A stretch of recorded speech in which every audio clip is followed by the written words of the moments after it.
Welcome, ladies and gentlemen, to your 8th HTML5 tutorial, and in this tutorial I want to talk to you guys about some new CSS3 selectors. Now, the first selector I'm going to be talking to you guys about is the greater than sign. Now, the greater than sign pretty much affects the second element, where the first element is the parent. So what am I talking about? Well, let's go ahead and let me show you guys an example. So if I write something like this, where it looks like that. Pretty much this, whatever rule I type after here, it's going to affect any paragraph that has a div as its parent. So if we look, all of these paragraphs have a div called mommy as their parent. So let's go ahead and apply a rule. I will go ahead and color this green.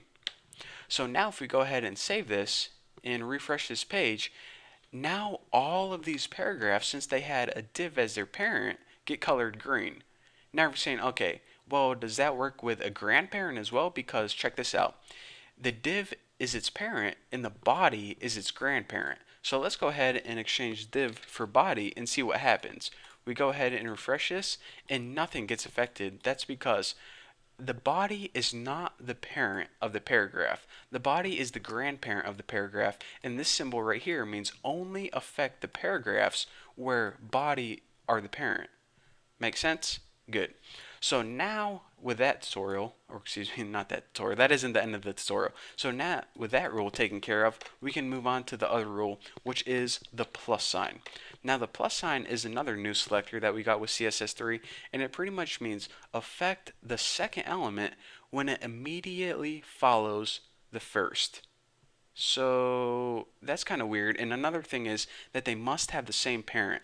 So what the heck am I talking about? Say we have a paragraph that belonged to the class Bucky. Now all of these paragraphs belong to the class Bucky. So I'm just going to go ahead and write Bucky plus paragraph. So this is saying, okay, and what color can I make this? Did I make the last one green? I'll make this one blue. So this is pretty much saying, okay, whenever we have a paragraph that follows another paragraph with the class Bucky, turn it blue. So let's go ahead and save this, refresh it, and see what we get. We see that every paragraph turns blue except for this first paragraph right here. So why did that first paragraph not turn blue? Well, if we look at the rule, it says only apply this rule to paragraphs that immediately follow other paragraphs with the class Bucky. And since nothing was before this first paragraph, that's why it started at the second one, because this one follows a paragraph with the class Bucky, this one does too, this one does too, and this one does too. This one, however, follows a div tag, so that's why that isn't affected. And another thing is, whenever we have a rule using this plus selector, they must have the same parent. So we can't have, a paragraph right here and another paragraph right here and expect it to be affected. They must share the same parent, which is the div tag, in this case, mommy. So let me just go ahead and save that. And the last rule I want to talk to you guys about is this little thingy right here. Now, I don't even know what it's called. I think it's called a tilde or something. But basically, it's very similar to the plus sign, except, let me make sure I don't have any extra spaces there. It's very similar to the plus sign. However, it doesn't need to immediately follow it like it did with the plus sign. For example, if we go ahead and we refresh this right here, we see that the same effect is happening. However, if we go ahead and add a span somewhere in the middle here, let me just go ahead and add a random span with hello hamster. Kind of spelled that wrong, but it doesn't matter for this tutorial. Say we added a span right there. Now if we look, this fourth paragraph right here, it isn't immediately following this third one. There's a span in between. However, if we go ahead and save this, we see that the fourth paragraph is still colored blue.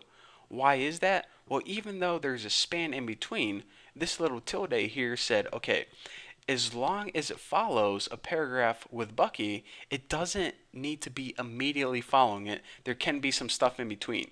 However, if we change this to the plus sign, that's where we can see the difference. Take a look at this here when I refresh it.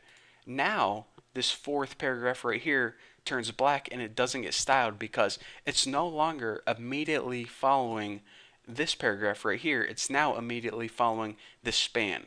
So that's the difference between the plus selector and the tilde selector. The tilde selector is the exact same, but it doesn't need to immediately follow what was before it. So that is the three selectors that I wanted to go over. And yeah, I guess that's all there is to say. What's the Forrest Gump saying? And that's all I got to say about that. So wow, that's probably the worst Forrest Gump impression I've ever did in my entire life. But anyways, thank you guys for watching. Yeah, I'll see you guys later.